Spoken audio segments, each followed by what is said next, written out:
Welcome to lesson 3 of exponentials and logarithms. Today we're going to not look at and use the textbook on chapter 13 because we're going to purely do something off-piste, and we're going to look at graphing logarithms and the transformation of logarithms, but we're going to keep it nice and simple. We're not going to look at really complex ones. We're just going to get the basics done so that you get an awareness of how to graph logarithms and also the transformations of them. As usual, I put on another YouTube site there. I got through to 2 minutes 11 seconds. See what you can do. Maybe we can individually do this, make a video of it all, or maybe not. So this is part 3. We've gone and looked at sketching exponentials. We've looked at logarithms and their laws. Today we're looking at graphing the logarithms and looking at transformations. So let's start with a basic one. We've got log base 2 of x, a graph here drawn. There are a few things I want you to spot when you look at this. So have a look at the graph now and just tell me something about some of the coordinates. I've given some clues with the lines, but just look at some of the coordinates and see what you can deduce. Right, hopefully you've had a second or two to look through and came out with the same ones I did. There are these two here. Firstly, the red circle you can see here. This is at the coordinate point 1, 0. And a lot of the logarithm graphs will go through to point 1, 0, particularly if the coefficient of the log there isn't greater than 1. And we've done some of that last lesson. Now let's just look at 1, 0 and see what that means. Log base 2 of 1 equals 0. What does log base 3 of 1 equal? Well, also 0. In fact, as we learnt last time, any base, if it's a log any base 1, will always equal 0 if the coefficient there equals 1. And all these cases today, all the things we're looking at today, the a value there is always going to be 1. Now let's look at this point here. Notice here, this is when x equals 2. And again, you'll notice that that's the same as the base value. And what do we know about logs? Well, when those two things are the same, then the output value is 1. Again, on the premise that the coefficient of a equates to 1. So that's a key factor to know, that if the output is 1, subject to that condition, if the output is 1, then the base value can equal that value, or should equal that value, or will equal that value. And that's what we'll look at in order to work out the naming of some of these functions. So we'd also extend it and expand it. So we're going to look at the coefficient of x there as well and see what part that c value has to play in doing this. And as I said earlier, we're trying to work out the base from some of the facts we've been given. Let's look at log base 4 of x. Now we know it's a log base 4, so we know that when x equals 4, then the output value, as shown here, would be 1. We also know that when here, the cx, when that equals 1, then the log of any base to 1 will be 0, as we've shown here. And that's kind of key, knowing that cx must equal 1.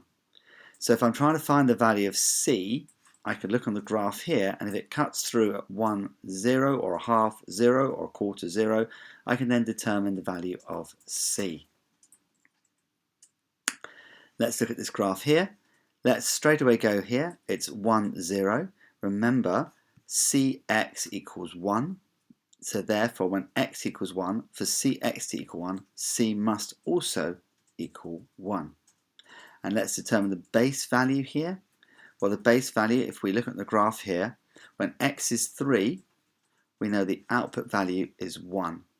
So therefore, if that is 3, because we know c is already 1 now, so if that value is 3, and I know the output is 1, then that b value must also be 3.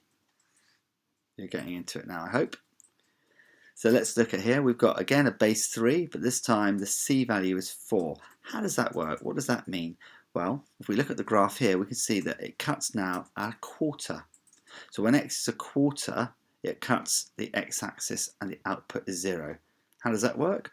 Well, look here. 4 times a quarter is our 1. Remember, it's when that product there equates to 1 that the output value will be 0. So if I know the value of 4, I know x will be a quarter. Equally, if I know the x value, I can determine what the c value would be if I also know that the end product here is 0. Again, qualifying the coefficient a equals 1. The other thing we need to consider is the base value of 3. And how does that work? And if we look here, we'll see that. So as I said, the coefficient of x is relatively easy to find, but what about the base? How challenging is that? And hopefully you'll spot some clues here with the values here. So let's consider this.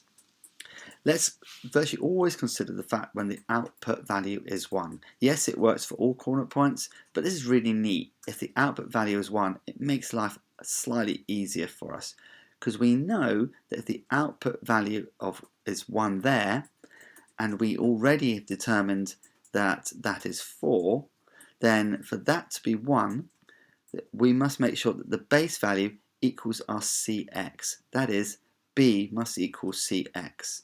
And if we already know that c equals 4, and we know that at that point it is 3/4, so we know that 4 times 3/4 is 3, I therefore can determine that this must be base 3. And that's kind of neat. And as I said, it works for any coordinates, a lot easier though here. So let's consider this graph. We are told already that it cuts through at a half, and we already know what do I times that by to get to 1? That determines my c value. What do I times a half by to get to 1? Well, 2. So I now know that my c value is 2.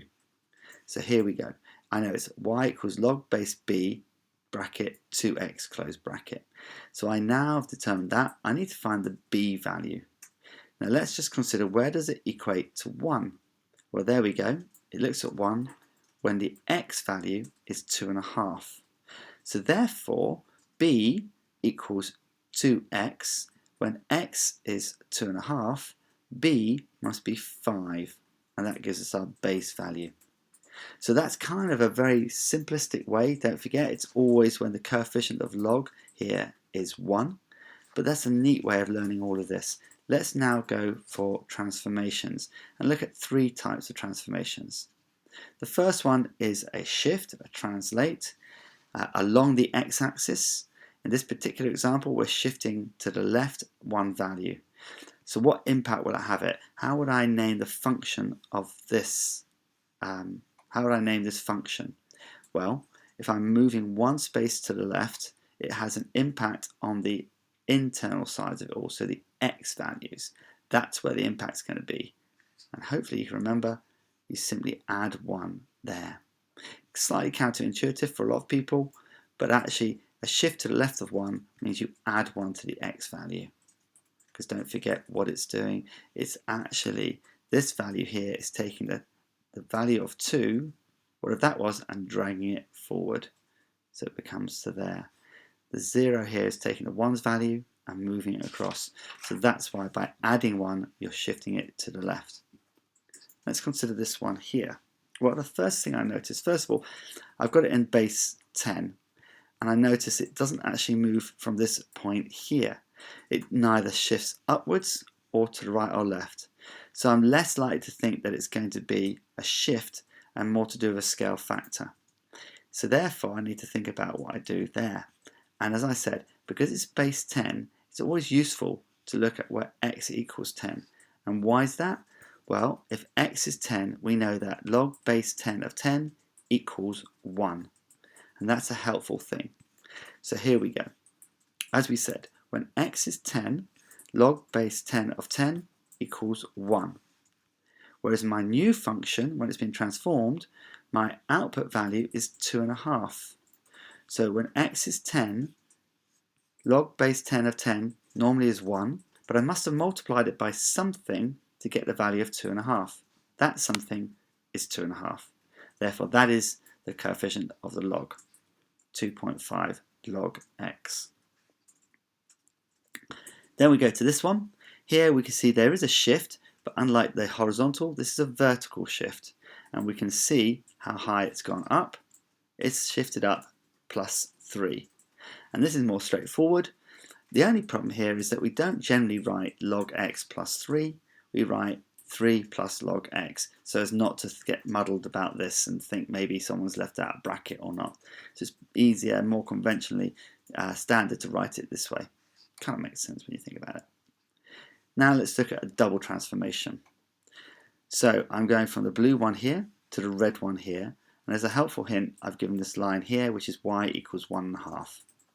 You can see for me straight away that there is a reflection that's happened here. This is swapped over through this line here, and I could try and work that out, but it's easier if I just take it one step at a time. So I'm just going to reflect in the x-axis here. Remember what you do? I'm affecting the output value, so it has to be on the outside. So I need to multiply this by something to reflect in the x-axis. Yes, I times it by minus. And that simply gets this lovely purple one here. That's a reflection of the blue. It's now negative log x, and that's what negative log x looks like.